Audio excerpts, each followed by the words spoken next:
Welcome to Patscast. I'm Brad Whitaker. Lots of breaking news coming out now that the NFL scouting combine is over and free agency, particularly the tampering period, is just around the corner. And we're already starting to see big name free agents signing with their old teams. I know technically they cannot until free agency kicks off, but we all know the tampering begins even before the actual tampering period. That's just the way the NFL works.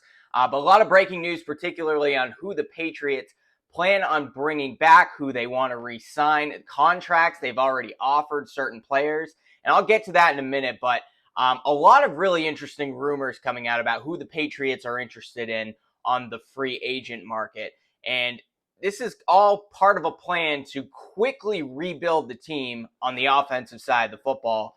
And I'm not the biggest fan of a lot of this, but I'll break it down in just a moment. But I should note, as Greg Bedard likes to say, this is lying season.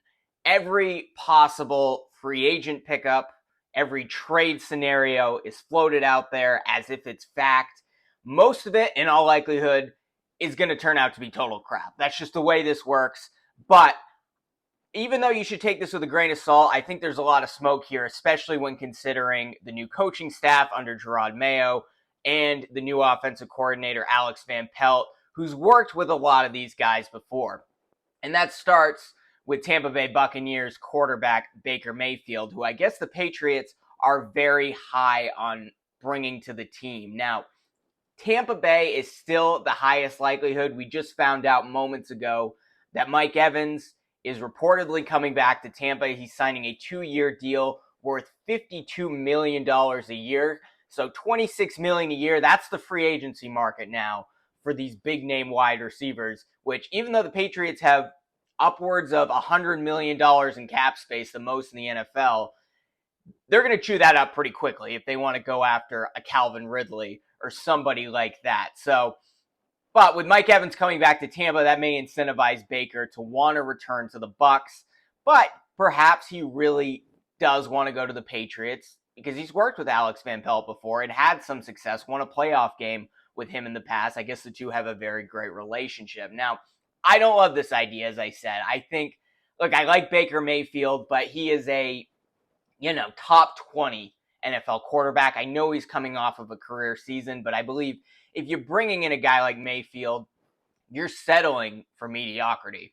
Mayfield is probably looking for, considering he's coming off a career season, there's still question marks on what he could be as a starting quarterback, even though he played very well, won a playoff game. He's probably looking for a longer term 3 to 4 year deal. And this would only be done if the Patriots are really not satisfied with Drake May or Jaden Daniels at number 3 overall and want to look into one of the other quarterbacks and instead build the offense around one of these free agents that's available. Kirk Cousins is expected to hit the market, but you're looking at like $40 million a year for Kirk Cousins coming off of an ACL injury. Not great, and he's the best on the market. Baker's probably the second best, but like I said, I think you're settling for mediocrity. Yeah, maybe you can be a playoff team. Maybe you can make a bit of a run, but do you really see Baker Mayfield bringing the Patriots to the Super Bowl? I do not. But that's the idea, right? They bring in Baker Mayfield and opt for a Bo Nix or a Michael Penix Jr. early in the second round and have them sit behind Baker for a few seasons, learn from him, and then eventually take over as the starting quarterback. That said, I'm totally open and actually love the idea of bringing in a bridge quarterback for just 1 year or two at the most, while the next QB, whether it's Drake May or Jaden Daniels or somebody else, develops. And I think the best guy in the market that I really like is Joe Flacco, who is a free agent. Obviously had a great season working with Alex Van Pelt, was a playoff team. If the Baltimore Ravens weren't very good, they probably would have had an excellent shot of winning the AFC North Division. There's Jacoby Brissett. He's probably the second best option, especially considering he began his career in New England, still has great relationships with that coaching staff. But Flacco would be my priority. Both worked with Alex Van Pelt in Cleveland, as said, and have had some success with him. So, look, you bring in Flacco for a year, you have Drake May or Jaden Daniels or somebody else sit on the bench, have them take over in year 2. I think that's probably the best plan if they do want to opt for a quarterback at number 3 overall. But if these rumors about Baker Mayfield are true, you have to consider drafting Marvin Harrison Jr. at 3rd overall. Particularly, like I said, Mike Evans is now making $26 million a year. Calvin Ridley, I'm not the biggest fan of. Very good wide receiver, but he's not a number 1. He's a number 2 on a good team. He's going to cost you something similar, maybe a little bit less than $26 million at less production.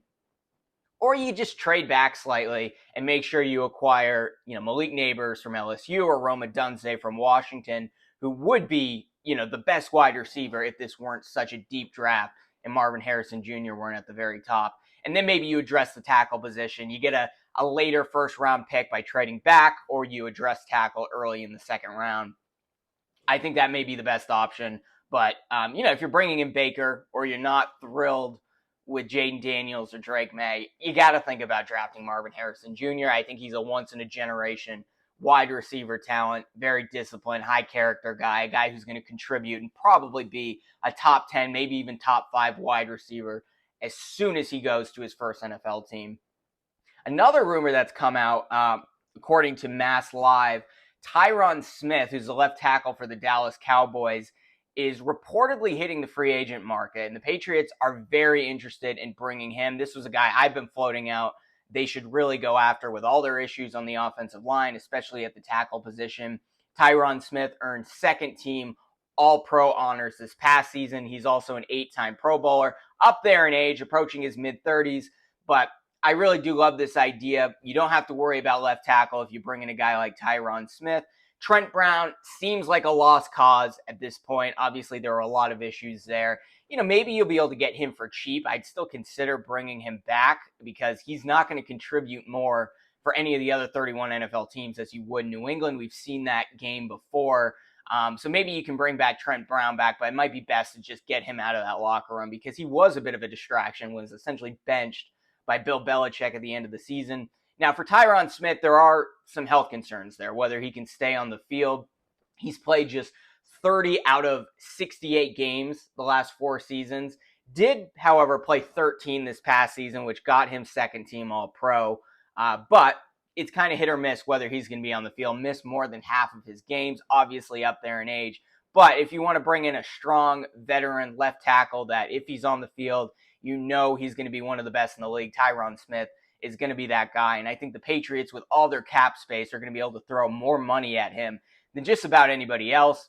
And because of this, even if you bring back Mike Onwenu at right tackle, you still have to consider drafting a tackle probably early in the 2nd round at the latest. There's almost a dozen first-round caliber tackles in this draft. Very deep draft at the receiver position, very deep draft at the tackle position. Some of those guys will slip to the 2nd round. So you bring in a Tyron Smith, you re-sign Michael Onwenu, and you have a 2nd round tackle with 1st round talent.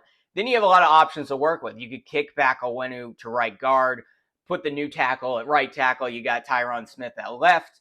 Tyron Smith goes down with an injury. You take the new tackle, you put him on the left side, you put Onwenu on the right side, and then you have Sidy Sow as a backup at the right guard position. That offensive line is built instantly, and I think whoever the quarterback is going to have a much easier time than Mac Jones did this past season. Now, some breaking news this morning. Andrew Callahan of the Boston Herald reports the Patriots have offered a contract to impending free agent Kendrick Bourne.